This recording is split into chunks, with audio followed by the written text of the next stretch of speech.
Go for it. Okay, good afternoon, everybody, and thank you for choosing to be with us again. My name is Stephen Charman, working for Action Coach, based at the Fort Dunlop in Birmingham. You'll be pleased to know I'm not sitting on the M6 right now. I'm based at home, as I'm sure many of you are, as we all face this time of change and uncertainty in terms of our business and life in general. Today's webinar is all about how to stand out to the crowd and how to make best use of your marketing strategies, in particular your website and search engine optimization. And to help us with that, we've got an expert on our panel today, Alex Johnson. Alex, welcome to you. Hi, thank you. Good to have you with us.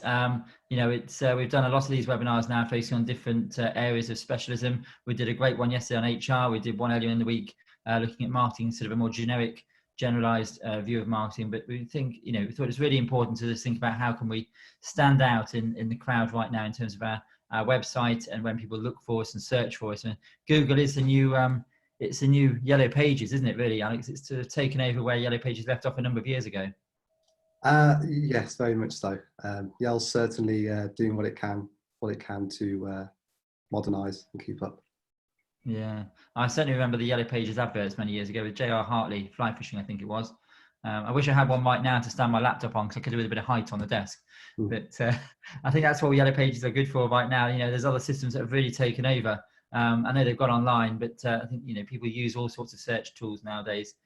So I'll be looking forward to hearing a bit more about what you have to share with us in a few minutes. I'm going to put on the screen for those who are joining us this afternoon details of how you can contact both Action Coach and Alex at Avid Panda. There's our contact details there, and I'll make sure they come up on the screen at the end. The one key message I've been giving out on all the webinars I've been doing, whether it's a book club, whether it's a workshop or a webinar like this, is all about planning. And planning is so important right now. And if you had a plan for your business at the beginning of the year, well, guess what? The year has changed quite dramatically since it started. And that plan needs to be revised. And if you haven't got one, absolutely now is the time to plan. We were just saying before the webinar started that many of the business owners we were talking to a few months ago, the first response when we talked about their business was either they were working too many hours or they didn't have time to talk to us. Well, people have now got more time. I appreciate businesses, depending on what industry you're in, you may be busier, you may be quieter. And I know from a conversation with you, Alex, this morning, that your business or industry is sort of taking a bit of a boom in terms of people coming to seek you for your help and support right now. Yes, like any industry, we've seen drop off as well. But those people that have, for whatever reason, closed their doors or shut off their marketing have been replaced maybe twofold by those looking to take advantage of the extra time. Brilliant. And so just before we sort of get more into conversation, I just sort of, I guess, an opportunity for both of us to explain a bit more about what we do. From Action Coach's point of view, we're here to support, we always have been here to support local businesses. And people often ask me what a coach is. And the best way I can describe that, and those of you who've been with us before would have heard me say this, is if you take any sort of sports personality or sports team and think of the coach that works alongside them, that coach doesn't help that sports team to play the game from the basic principles. Think of Eddie Jones and the rugby team, England rugby team. Eddie hasn't taught the England rugby team how to play rugby. They already know how to play rugby. They're great at their game. What the coach does is come along and help them play even better and take things up a level in terms of looking at things from a different perspective, perhaps bringing a different set of experience, different ideas into the business. And then when they go out to play, he'll give them the motivation and the grit to go out and play to their very best. When they come up at half time, he'll review the first half of the game, give them some ideas, tips, challenge them constructively, and then send them out there motivated to play the second half. And whatever the outcome of that game or the match, whoever the sports personality is, they'll take that learning and use that to prepare and play the next game. And that's what we believe we can do, and we do with businesses across Birmingham. We're there to support them, to help them perform even better, and not just to succeed in their industry, but to be the very best in their industry. So that's what we do, and I can share a bit more about the services we offer at the end. But Alex, you just want to share a bit more about what you do and Avid Panda, how they can support businesses right now in Birmingham? Sure, absolutely. So Avid Panda is a web and digital marketing agency. Of course, I'll be contributing today talking about SEO. For those that may not know, SEO it stands for search engine optimization. And if you think about when you Google, as most of us do every day, It's about what can you do, how can you increase your website's value to appear higher up in the what we call the search engine's results page when somebody searches for what you do. Brilliant, thanks. And I guess now more than ever, online marketing and digital marketing, whether it's social media or making best use of your website and those searches is so critical to making sure that we can all survive. And I include ourselves in that as well. The content we put out there, there's a whole technical side to which I'm sure you're going to share, Alex, in terms of keywords and tags, etc. That is so important to ensure that when somebody Googles me or your, either of our companies or anybody's company, that they're up there on the front page. People always say to me, the front page is the most important page. I guess that's right, is it? Yes, depending on which study you follow, I think 94 to 96% of all search happens on the first page. The other 4% that are going to the second page, they're probably robots or people like myself. So it really is the first page or nothing if you're trying to drive traffic to your site. Right, okay, right. And yeah, I mean, well, sometimes when I search for Google, it comes up with thousands of pages. And just, I can think about most days, I don't go beyond that first or second page, unless you're looking for something specific and what you're looking for to begin with. But if you're just doing a general search, I guess, as you say, people aren't going to go past that first page. Google's just gone really good at, serving results. And so what the data shows is that people are more likely now to retype their query, assuming that the problem is with them, that they just need to articulate it a little differently rather than, trawling through the rest of the results. Right. Okay. It's amazing how technology is adapting. And I was, just thinking technology more generally. It feels like right now we as a country, globally, have all sort of been catapulted without any choice, almost like a decade forwards. I was thinking of the weekend. I was on a phone call with my children, my parents. So 3 generations all on FaceTime, Zoom at the same time. And even sort of 2 months ago, that just wouldn't have happened in many families. And the way we're all operating our businesses. And I think, whatever happens, I had a conversation with a business owner yesterday, and they were saying, when we get back to normality, and I think, well, actually, we're not going back to normality. There's going to be a new normal going forwards. We're going to be doing business and operating our businesses in a completely different way. And I guess, that's something we've all got to adapt for right now and plan for. And I'm a big fan of Blackadder, Alex, and I love it when Borjuk always says to Blackadder, "Fear not, sir, for I have a cunning plan." And now really is about having that plan in place, isn't it? And thinking about how we're going to operate our businesses. And I can think of examples now of business owners. My daughter does ballet, for example, and she used to go to a Saturday morning ballet class in a community centre, come home, and that was it for the week. The ballet school is now online, and she does a ballet on a Wednesday during the daytime. But talking to the owner of that ballet school, she's now offering a whole range of services online through online digital platforms, and she's promoting them digitally. And I said to her, when things move forwards and come out of lockdown, what are you going to do? She said, well, actually, I'm going to keep on the digital offering that I've got. I'm going to continue to meet, with the children in the community centres, but actually I've got a whole new customer base that wants to receive my services online. And so it's really broadened her product range and her service range going forwards. And I guess that's something we need to bear in mind as well, as how we can adapt our business offering, our services, our products to fit in with this new digital era that I think we've all been sort of flung into sooner than we were going to. I'm waffling on, Alex. I talked to you before the webinar started today, and I said we'd just sort of work our way around and pick out bits from this sort of path that we've put together at Action Coach. And I do love this diagram. It really, for me, sort of cements and sort of clarifies the process, the journey that we're all going on right now. And we started lockdown, I think it was a little over 3 weeks ago, 3.5, 4 weeks ago. And it was quite a shock for us all, I guess. We weren't, sort of quite, well, I personally, I can speak for myself, wasn't expecting to happen quite that quickly. I remember driving up to Birmingham because I live in Kent. I drove up to Birmingham on a Monday morning, and by 4 o'clock, I said to Glenn, I'm going back home. We've been encouraged and we're now being told to work from home. And it's sort of within that week, sort of things really did start to change. The schools changed and the takeaways, sort of closed, the pubs closed, etc. And it sort of was, it happened very, very quickly.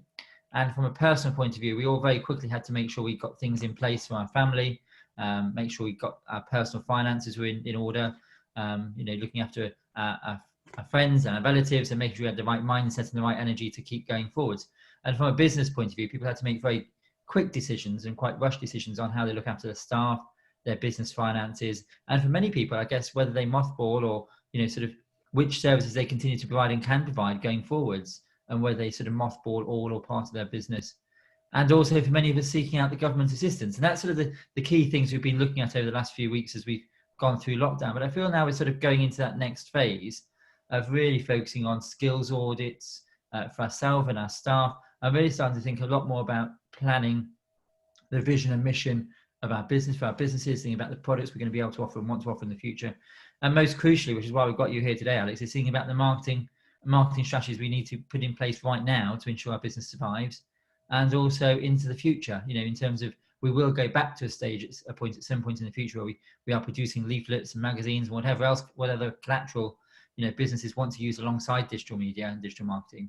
But I guess the question I have, Alex, is, how can we make best use right now of our websites to start with?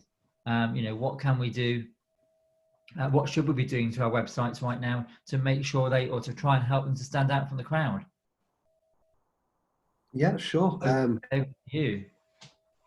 Yeah, so I mean, if we were going to talk about all the things you could do, we'd be here all day. So there are over 200 ranking factors, but the reality is you can just focus on like the top 5. And if you follow Parkinson's law, the whole 80-20 principle, that seems to translate very well into SEO as well. So I thought I'd just talk about some of the top factors and the things that don't prohibit a lot of people from from practicing SEO with quite a large knowledge gap. So there's a saying in marketing that's been around for a long time: content is king. I think that can be a bit misleading, to be honest. Plenty of people spend hours and hours building up their blog and then find that nobody's reading and nobody goes there. And it's not because they're not good writers or they don't have something interesting to say. It's just that it's a lot more than just content. And so I will talk a bit about content, because that is something that everybody can do, every business owner, everybody in marketing. The important thing is to know what it is to write about. So obviously, if you have a marketing department or you've got an agency you work with, they have all the tools and everything you need to work out exactly what it is you should be focusing on to get the every last bit of juice from the squeeze. But for many people who may be on furlough right now, or they have time but they don't have that much time to perhaps become an expert in SEO, you can start with content. And there are some things you can do, some quick and easy techniques I can share to determine how to write meaningful content that's far more likely to actually be read by somebody. So the first thing I wanted to share is one of the most common questions we get asked is, what do I write about? So if, for example, you're a coach, business coach, there is so much you can talk about that by the time one person wrote everything there is to share about business coaching, we've had a global pandemic, or the whole landscape has changed, and you've got to start all over again. So it's very important for everybody to prioritize. And so one of the things you can do is you can leverage Google's search engine, the google.com page itself, and the information that provides to give you a very, very quick and easy content calendar to follow. What I mean by content calendar is simply a list of, I'm going to write an article about this topic, and then I'm going to write an article about this topic. And so if you go to Google, in fact, would it help if I shared my screen? Just to show let me just, I think Glenn will just need to tweak to enable you to share, I believe. If I, do I need to stop sharing mine, I presume, and let you share yours? Let me just do that. There we go. And hopefully you'll be able to share yours. Okay.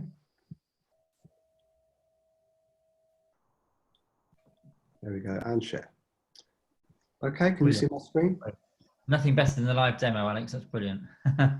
So we're on Google now. So let's say we're a business coach, and recently we've been talking about working remotely. So one of the first questions somebody might have is, well, how can I work? There you go, remotely from home. So all this here is what's referred to in the industry as Google Suggest or Google Auto Suggest. And so you can look at all of these here. And if you're writing an article on how to work remotely, you want to specifically talk about how to do it from home, how to do it effectively, and travel. So there needs to be a section there on travel as well. For a US company as well, maybe if you work abroad, for Amazon in Spain. So there's all sorts there. Now, if I actually just search that, we can ignore the ads. Whenever you ask a question to Google, not always, but most of the time, who, what, where, when, why, you're going to see this people also ask box down here. And this is just a fountain of free knowledge for your content calendar. You can go to the people also ask, and not all of these will be good. You will want to read them, of course, not just copy and paste them all. But you can look at this, and straight away you've got what jobs can be done remotely. Well, that's an interesting one for anyone furloughed or anyone that might have job insecurity. How can I work well remotely? We've covered that already. Is working remotely a good idea? Further questions you can answer in this topic. Now, the real magic happens when you press the down arrow on any of these, because every time you open one of these up, 2 more appear at the bottom. And it is almost, not entirely, but it is almost endless. And just keep getting 2 more at the bottom like this. And so you can just keep going until you have a good 100. And you can cherry pick the ones where I've got a lot to offer on that. I've got a lot of knowledge around that. Copy and paste those into your spreadsheet, into your doc. And then just like that, you've got a content calendar you can follow that Google has already shown you people are searching, because the way Google's its algorithm works, it's looking at the user engagement. It's looking at how many people ask this question over this question, how many people go to this page, come back, and then Google this instead, or go to this. So this is very informed, and we're leveraging Google's data to basically tell us what people want to see. And so if you don't have access to premium tools, if you don't have that much time, this is a great way for anybody who knows how to write, who can just get started straight away. Everything else is just development. That's really helpful. I've learned something already from you this morning, Alex, this afternoon. And no, I mean, I'm guilty myself of having written blogs, and they've not, one or two of them have ranked higher than others. And I've always wondered why it is. And you've just sort of, partially answered the question for me. Then says it's making sure I'm, using phrases and content, providing content that fits in with what people are looking for on Google itself. I've got a question from Rachel, who's on the call at the moment. Do you go to Incognito page as Google often? Oh, incognito, I think she means. Do you go incognito as Google often remembers what you have previously searched for? Yes, it depends on the context. If you are checking your rankings manually, then you would always do it in incognito. You'll be familiar with when you do a search and you've already clicked on something. So if I was to click on this, for example, 8 remote working tips, when you come back to it, it will, I don't know if you can see on my screen here, but it's now gone to a sort of a purple color as opposed to blue. And so as SEOs, anytime we see that, that is a prompt for us to go into incognito, because what happens is Google, through cookies, is remembering everything you've searched. And if you search, for example, a local bakery, and you've spent time on this particular, Mrs. Muffin's Bakery, when you search then for baked goods in your area, Mrs. Muffin's Bakery is going to show up higher in the search results. Now, if you're Googling your own business, that can give you like, I suppose you call that a false positive. You get quite excited to see, I've moved up to number 3. But then you hear from your friends, from your colleagues, from customers, that actually you're not on the first page, and it's because what you're seeing is not the same as what everybody else is seeing. So incognito mode, which anyone can do, if you're on a Google Chrome browser, you can go to the 3 dots up here, and then just go to new incognito window, and everything else will work exactly the same. You'll just see it's gone from sort of light to dark mode, and by doing that, you're removing any personalization. But there is a caveat to that, which is that if you are searching for a local service or a local business or something like that, Google is also taking heed of your location. And so if I'm searching for something with local intent, then what's going to happen is I'm going to see something different than you would be if you're, say, over in Leicester or Coventry. Great. And I guess incognito mode is the same as private mode on other providers. You know, I've got Safari, there's Internet Explorer. That's the same as having a private window. Is that the same thing? I think that goes past my expertise there. I know there's a lot of sort of debate about this because the impression it gives is that it's fully private, but the reality is somewhat different, as I understand. As far as personalization goes, and to what Rachel was saying, yes, it's basically the same as the Microsoft and Safari's version. But is it truly private? That's I couldn't say. Right. No, but it would have the same benefit. You'd be able to sort of have more general results, I guess, is what I was. Yeah. Somebody else has just asked. They didn't put the name in, but how can someone with SEO with no SEO knowledge improve their rankings? Yeah. So I think that the content tip that I just shared there can get anybody started straight away. For those that have a bit more time, you can spend more time learning how your audience is searching for what you offer. So yes, it's great to rank #1 when somebody searches for Avid Panda, for example, or for Action Coach. But those people are already brand aware. And so what you ideally want to do with your marketing, as well as control your own brand online, is to show up for searches when people search, not for your brand, but for what you offer, for what you do. And so to do that, you really need to know what people are searching. So this tactic here gives you an idea of what you should be writing about, what problems you can solve. But to know sort of what keywords or key phrases you should be targeting, you need a better idea of what people are typing in. So currently we were just talking with somebody about a new site they had set up with card machines that you'd see in any kind of retail shop. And I had no idea there are just so many variations of, to say card machine, because I would just say card machine, but you've got PDQ machines, virtual machines, countertop machines, something else, and most of them are the same thing.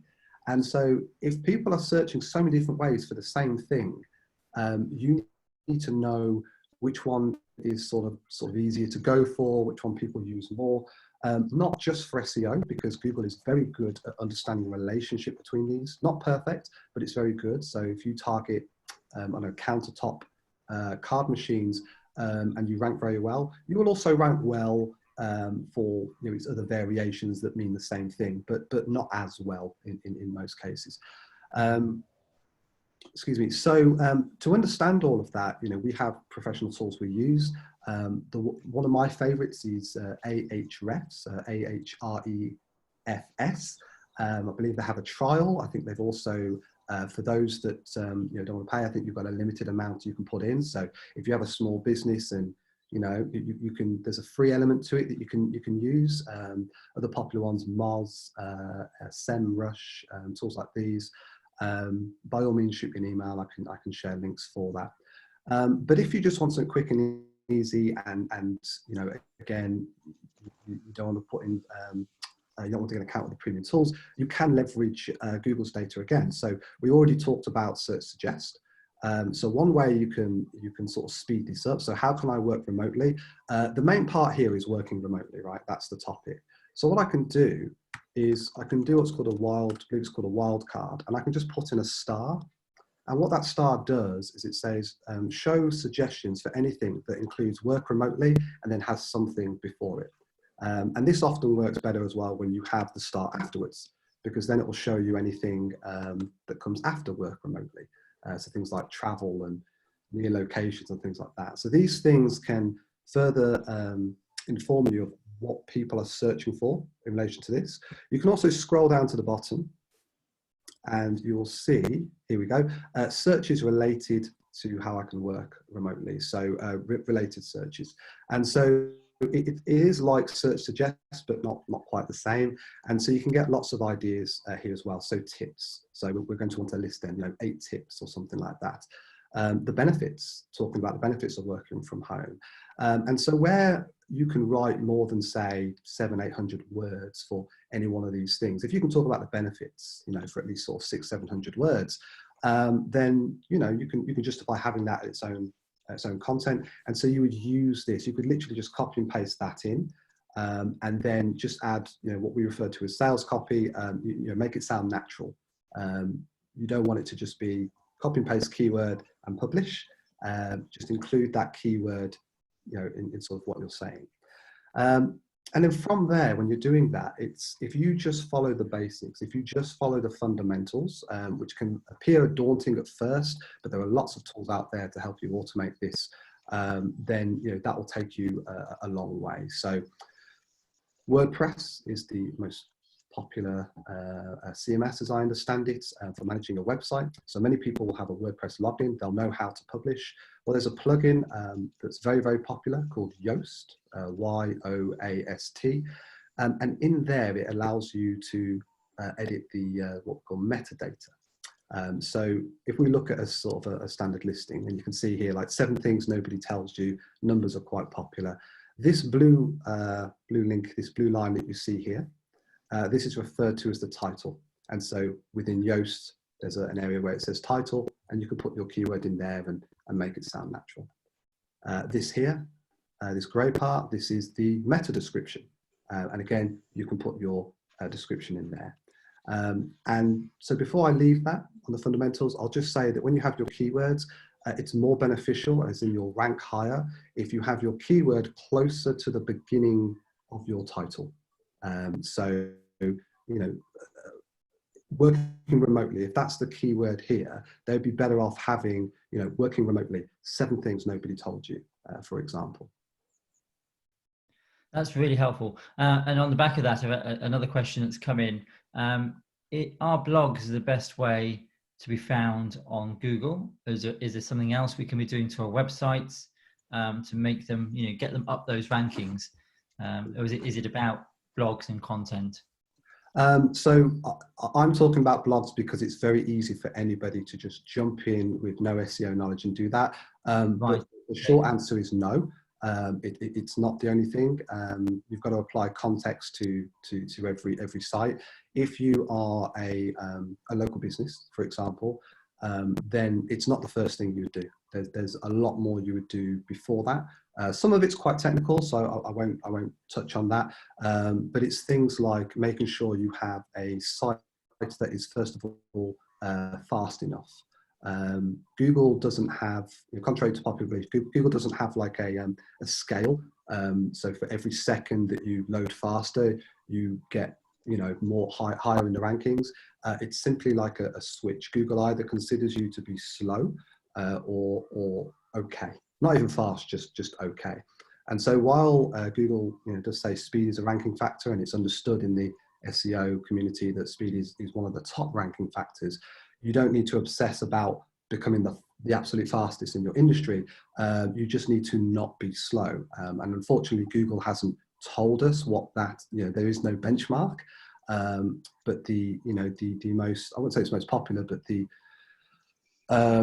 theory that I subscribe to is that Google is looking at your competitors to understand what is normal for your industry. And so if you take the top 5 competitors in your industry that are ranking, in the top 5, and you look at how fast they are, and you can use any speed test for this. I'll show you Google's official speed test. You can just type in test my site with Google, and then just go here. And you can just pop your address in there. Let's do this one here, remote year. So if I'm working for this site here, I pop that in, and then Google's going to come back with a score. And perhaps on purpose, it tends to tell everybody their site's slow unless you load in 1 second or lower, which is just not realistic for 99% of businesses. You're not going to get a fast rating. So it's not about being fast. It's about 2 things. One, being fast enough that you're not being suppressed in the rankings. So at 4.1 seconds, I would say I'm very confident that these people are not having their rankings suppressed because they're too slow. Generally, we try to aim for anything below 5 seconds, we feel safe. But the ultimate goal for us is to load in 3 seconds. And the reason for that. Well, I think one of our listeners got interrupted there. No, carry on, Alex. Sorry about that. Yeah, so 3 seconds, and the reason for that is Google's own data, and it's years old, this study, but it's still the largest one I found to date. Mm-hmm. And Google's own data shows that drop off or bounce, if you prefer, occurs from sort of 3 seconds onwards. Well, what that says to me is that if you go overkill and you load in 2 seconds versus 3, I mean, it's great, but we know you're not going to get any additional SEO benefit. And we know that really your sales, your inquiries, you're not likely to get more for being that faster. It's a better user experience, and if you can, you should do that. But so that's something that everybody can start with. So I'd run your site through here. If it loads in more than 5 seconds, consider focusing first on getting your site speed down, because you don't want to funnel a load of people to a slow website, because you're just going to harm your brand. Really, you're just going to send people away, and then it'll be harder to bring them back at a later date. Yeah, I guess it. Go on. No, honestly, if I don't let you talk now, I'll just waffle on for 2 hours. Well, no. What you're saying is absolutely fascinating, and I'm learning as we go along as well. It's a world that I know some things about, but not nowhere near the level of knowledge that you do, Alex. It's really fascinating. And I guess in terms of wanting to speed up our websites, that's down to the service provider, I guess, that we're signed up with at the time, or is there anything we can do to our own websites to speed them up? Yeah, there's if you Google how to speed the site, your website up, the posts are almost always geared towards WordPress, which doesn't help you very much if you don't have a WordPress. And it's not that there's information. I think all the articles tend to focus on covering absolutely everything, because that's how you rank higher and that's how you offer more value. But the reality is, for most people that just want to load in less than 5 seconds, you can just focus on the top few things. I won't go into detail about those, because of course, if you're not a developer, none of that will make sense. But if you want to just make a note of it, so you can ask your web provider, your web designer about it, the things that we see the most impact on typically is combining resource files, specifically CSS and JS files. And if you combine those files, what you're doing is you're drastically reducing the amount of time that your web browser, so Chrome in my case, is having to go over to the server, probably down in London somewhere, and back and there and back and again and again. And so if you can reduce that by even a third, you're drastically speeding up your website there. The focus on the web seems to be all around images. If you look for the number one thing I can do to speed my site up, it's always images. And I disagree with that. I've lost track of the amount of, I couldn't guess how many sites we've sped up, for SEO and for sales. And images are, a moderate factor at best in most cases. People aren't really uploading 7 megabyte images anymore. And most recently, I think it was just last week actually, WordPress 5.4 came out, and with that update, what they've done is if you upload an image wider than 1280 pixels, and to give you an idea, I'm just on a MacBook Pro, standard sort of laptop screen, and that's 1440 wide. If you load an image higher than 1280, then WordPress actually scales it down for you, which is causing us some frustration at the minute. We now have to code around that, because there are some cases where you do want a very large image. And so you don't really have to worry anymore about, well, for now anyway, about uploading images that are really large and it's slowing the site down, because Google's going to scale that down. You can still get benefit from compressing it, and possibly even scaling it yourself, but it's becoming less and less of a concern. So combining your resource files, there's something called render blocking, which is scary to a lot of sort of junior developers, perhaps that aren't that familiar with it. As a general rule of thumb, not always, but as a general rule of thumb, if you're using some CMS, something to manage your site, and you have plugins, sometimes they're called add-ons, generally speaking, the more of those you have, the slower your website's going to be, because each one of those plugins comes with a cost. Yes, it allows you to see your data here as soon as you log in, or it allows you to have this fun widget that pops up on your site over here. But all these things come at a cost where it slows the website right down. So another big tip, what you can do, one of the first things I would do is I'd audit your add-ons and your plugins, or whatever CMS you're using, and get rid of anything non-essential. If you've got things that deactivate, just delete them. And you don't need a web developer to do that. These platforms make it very, very easy.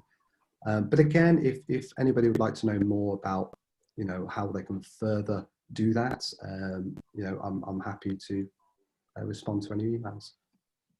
Yeah, I guess for any business owner out there, including myself, there are some aspects we can do ourselves. We talked about blogs, etc. But there comes a point where absolutely we need to, bring in the experts if we're serious about driving our business and traffic to our business forwards.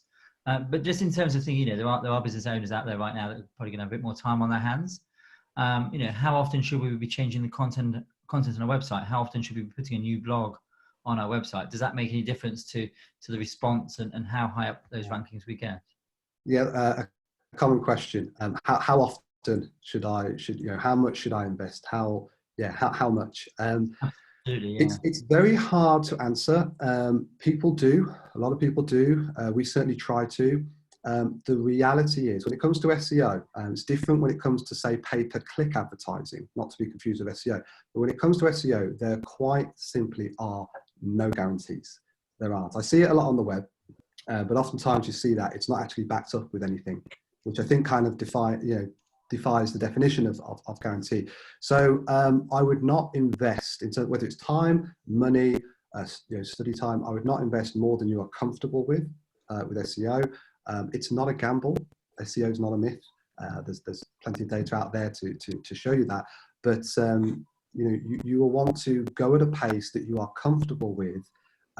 If your competitors were to suddenly scale up their efforts tomorrow, or Google was to do a very big core update which turns all the rules upside down, you need to be comfortable with that.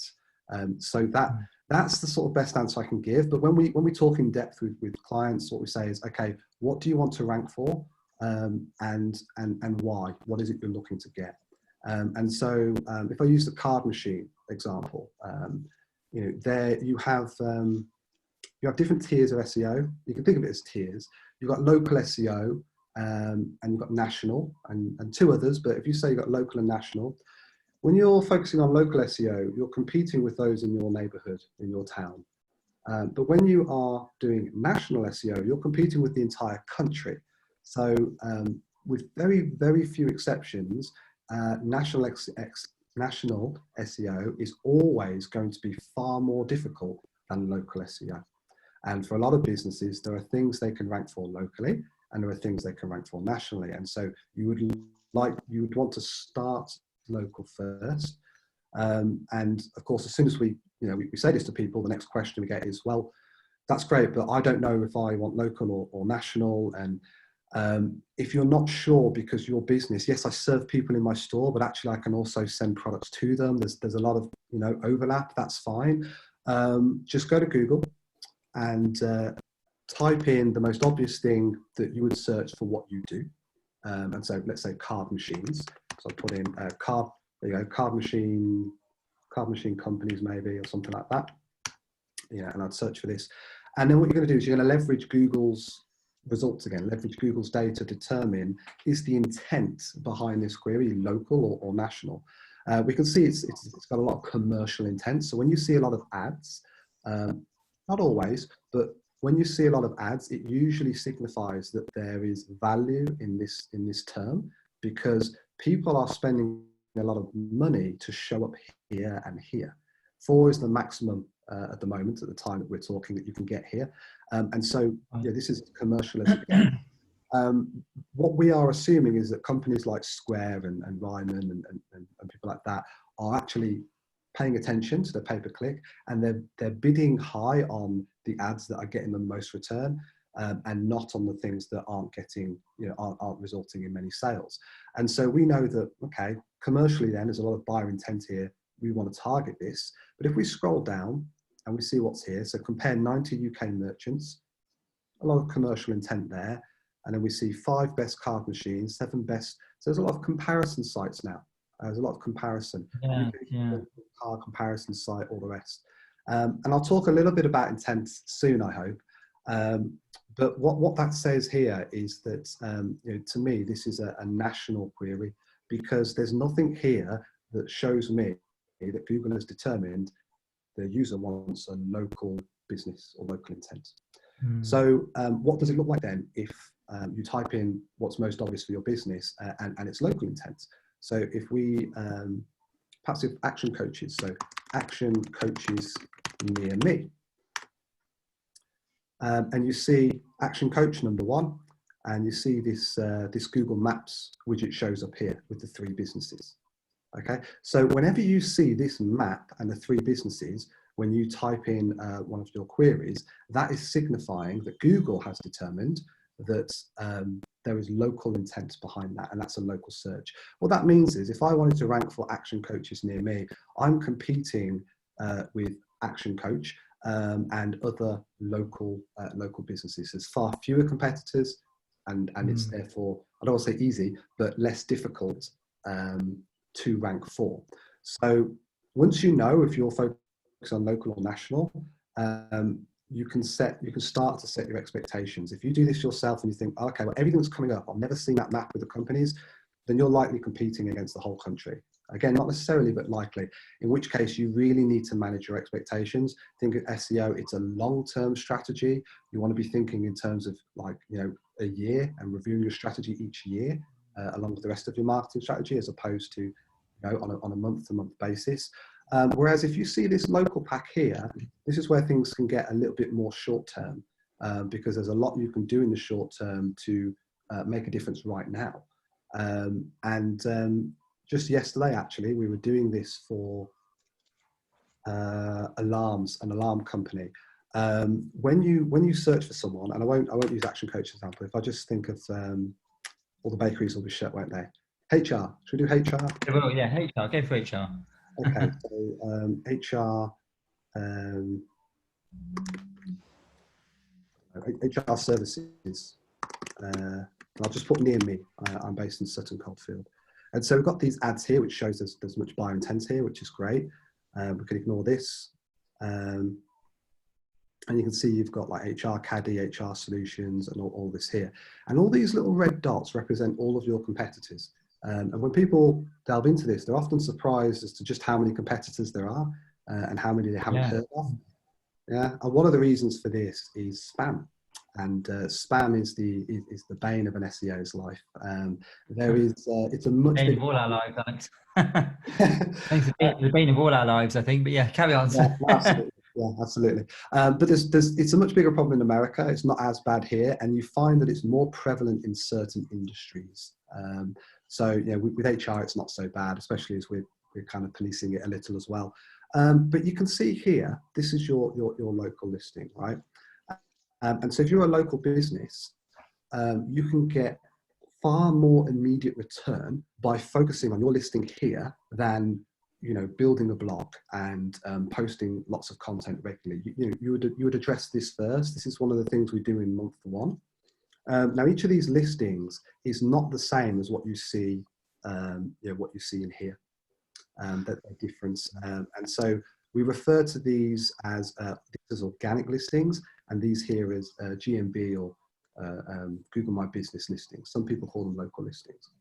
And so if you don't appear here, or if you've never seen your own listing ever in one of these maps, if you Google your own brand and you don't see it on the map, then what you need to do is just type in Google My Business. And then you can go here and you can just sign in. I think my face is covering it here, but there's a button here where you can go to Manage Now and just create an account. Now at the moment, unfortunately, because of Corona, there's a huge delay on Google My Business support and verification. So in a way, the sooner you can start, the better. Because if you do that now, by the time there's less emphasis on COVID, you're going to be much further in the queue. If you wait until just before the government announced we can open our doors again, there's going to be a backlog, for sure. So you can go in there and you can basically put in all sorts of information about your company, descriptions about all your individual services. You can start cultivating reviews that show up on Google. You can specify your opening hours. You can link to your website, which helps a lot with the local SEO as well, because Yell still relevant, but it's largely had its day. Google is the modern day Yeah, as you started off by saying, and so it's the most important listing you can have, really, and it's free. So absolutely make sure you've got that. And as a rule of thumb, just fill it out as much as you can. Don't spam things that aren't relevant to you, but just fill it out as much as you can. After you've done that, you'll see here there are two companies that don't even have any reviews. An SEO like me will look at that and think that's opportunity there. They can be taken down because they're not actively cultivating their listings. So they could be getting reviews, but some of the spam we see are people claiming to be open when they're not open, or people, what's known as a black hat tactic. People will keyword stuff their service in the name. So of course your brand is action coach, but if you're targeting the keyword business coaches Birmingham, then you might see somebody spam business coaches Birmingham, but actually they're called something completely different. And the reason they do that is because it works. Unfortunately, it does work, and it comes with some risk, as does any black hat tactic. We personally, it's just a brand decision. Everyone works differently. We don't advocate for black hat tactics. We'd rather police or do our best anyway to report the black hat tactics so that the white hat tactics work better. And again, if you look through this and you're dismayed because you see lots of competitors breaking these rules, using black hat tactics, claiming they're open when they're not, and as a consequence, they're showing above you, there is something you can do about that. Now, I won't go through it right now just because the feedback form has changed. And so I need to look up again best practices on that and be sure. But there's lots of information out there you can look at. If you click on one of these listings, and don't worry, HR Solutions Consultancy Limited, I won't do anything. But if you're looking at one of these, there is a suggest and edit function here.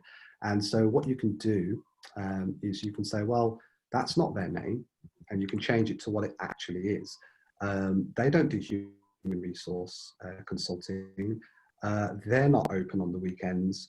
You can say, if they're claiming something in the about that's not true, for example, anything like that really that is just, is not true, you can report that. And not always, but most of the time Google's algorithm will compare that to what they see on their website and other areas. And most of the time I suggest an edit, it just works. Sometimes it used to happen in minutes. We're seeing a delay now, but it's still happening, within 24 hours. And so if you imagine these are the top three here. If you imagine you are the HR department and you think, well, I've got great reviews, I've got, my local phone number, and I'm mentioning these services on my website, but it's frustrating. I'm always beaten by these three.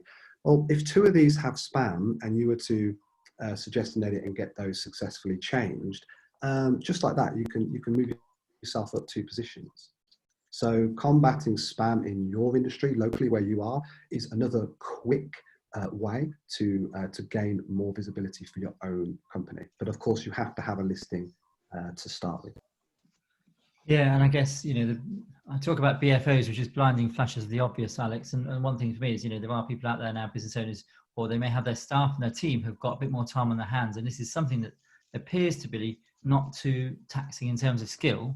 And if it's just about time and sitting there going through and looking at your competitors instead of reviewing and taking the time out to do it now. I don't want to belittle what you're doing, but it seems like it's something that people can do for their own business if they've got time to do it. Is that Absolutely. fair to say? I mean, yeah, as I said, there's more than 200 ranking factors. I'm only talking about things that people can do themselves. And I think a lot of people are doing this anyway. A lot of people are checking out the competitors. But if you're aware of the things you can do while you're doing that, you can help yourself, while you're already doing what you're doing. The other thought I had while you were talking, and many of the webinars we've been running over the last few weeks, we've been talking about, reviewing your products and services.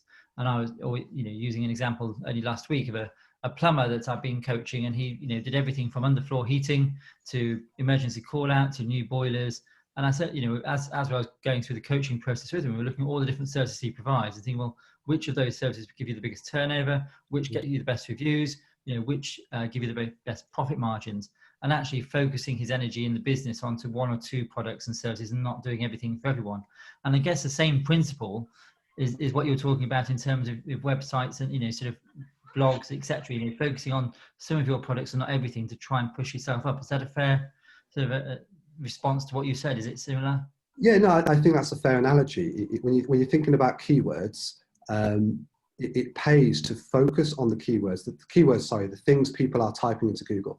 It makes sense to focus on the ones that are easier for you to rank for, rather than spreading yourself thin across things that you really don't have much chance because you're up against the likes of Amazon.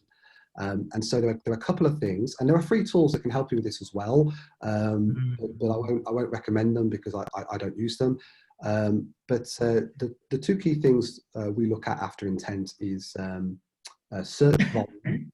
So search volume is how many people are estimated, and there are all just estimates, how many people are estimated to be searching that thing, that phrase, each and every month.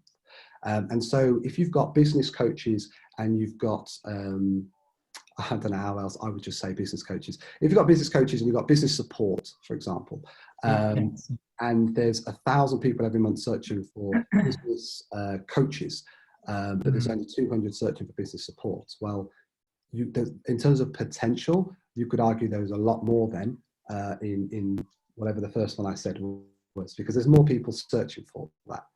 But then you've also got to consider.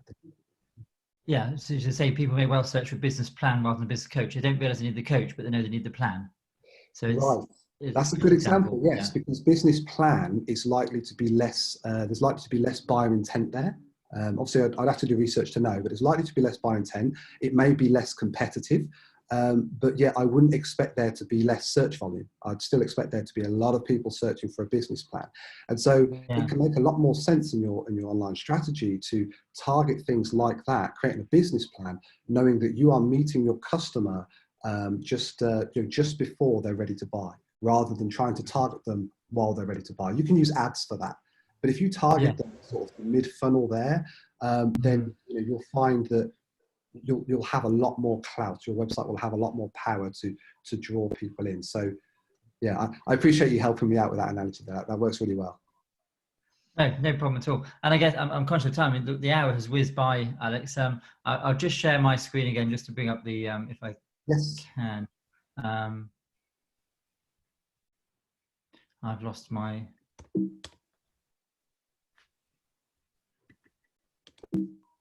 There we are. Hopefully you can see my screen here. Just going back to the screen really that we started on. We're in this journey, and I guess it's about getting our mindset and our business in absolute the peak performance, peak place to be before we start that sprint. And I guess my last question for you is, whilst we're in this time of training, and I always ask people to say what skills are holding you back in your business. There are some things we can do ourselves, and there are some things where we just simply need to get the experts. And you've demonstrated that today. There are things we can do to our website, blogs, simple things, but actually it's about, recognizing when you need to invest in marketing, invest in your website, invest in your digital presence. And it's great, that there are services like yours out there. In terms of the top 3 things any business owner could do right now, in terms of, helping them to stand out from the crowd, I think it'd be a great place just to end in terms of, what are your 3 top tips really? Okay. 3 top tips. Again, I think content is so important. So I'd reiterate what I was saying at the start of the webinar, get that content calendar informed by Google and start writing. The biggest ranking factor, obviously there's a lot of debate, but in my opinion, that's intent. And so use Google to tell you what people want to see when you're searching for it, and then create the content that matches that. So I think Rachel said, what can I do to my homepage to make it rank better? Google what your company does, Rachel. Look at the competitors that are ranking really well. Go on their website and do what we call in the industry a content gap analysis. Look at what they have on their site that you don't, that you think will offer more value to users. So you might find that they have testimonials, case studies. They might have an intro paragraph. This is a common one, an intro paragraph, just telling people what it is you do. Often we assume people are going to know what a business coach is, for example, and a lot of people are in the awareness stage of the buyer's journey, and so they don't know. And if it's not easy to understand what it is your company does, as soon as they land on your homepage, a lot of people are likely to bounce, and Google hates that. There's a lot of terms for it, pogo sticking, one of the popular ones. So that's the second thing. Yeah, that's the second tip. Match the intent as best as you can. And then the third tip, it's a difficult one. I want to go back to speed, only because it's the benefits you get from a sales perspective, not just SEO. Really give it a lot more importance. So really concentrate on your speed. Talk to your web developer. Show them this video if you like, and get that speed down to less than 5 seconds on 4G. That's really helpful. Thank you. And I think it is about, doing everything we can to help ourselves stand out in the crowd. And Richard, just while you're talking now, Alex, Richard just emailed in, sent a question just saying, can we share details again? So I will put those on the screen shortly. There we go. There's our contact details. I really do appreciate it. We've 4 minutes to go, but appreciate you being on the webinar today, Alex. And for those others that don't know, Alex stepped up at short notice. One of our other colleagues wasn't able to join us for, wife's got into labour, so we wish him all the best. But thank you, Alex. It's great to have you with us today. Alex and I are both fellow BNI members, so if you just a bit of a plug for BNI, if you want to find out more about BNI, that's Business Network International. It's a great way to network and connect with fellow business owners who'll be able to help and support your business right now by passing referrals, but also sharing their expertise and doing business together to help drive your business forward. So if you're not a member of BNI, please don't contact Alex or myself. We meet at different times of the week. So mine's an early morning start. I don't know, is yours early morning, Alex, as well? A little bit later now, 8 o'clock. That's good. Yes, and there are meetings within Birmingham at different times of the day, so do contact us. But most of all, if you feel that you've benefited from today's webinar and you want to find out more about how you can drive traffic to your website and want to have that in-depth discussion, please contact Alex. He comes very well recommended, and his contact details for Avid Panda on the screen. And ourselves, if you haven't got a plan in your business yet and thinking about how you're going to survive and thrive into the future, well, absolutely, right now it's time to get a business plan in place and to think about some of those key things around your products, your services, your staff, and how to make best use of the team and the time that you've got available right now. So please do get in touch with myself, and our contact details are there. Alex, thank you very much for your time today. Really appreciate it. Wish you well, and look forward to working again with you in the future. And to all those that have been listening, and if you're on Facebook right now, you've been listening to us on Facebook, and I usually say at the very beginning, we'd love to know where you're listening from. So please do put your comments on the Facebook links. And if you have any questions on the Facebook link, please do put them in there, and I'll direct them to either myself, my colleagues, or to Alex, and we'll make sure that one of us reaches out to you and responds to you and connects with you on Facebook as well. So thank you very much, Alex. Wish you well, and thank you for those who've been listening to us today. Have a great afternoon. Thank you. Bye-bye.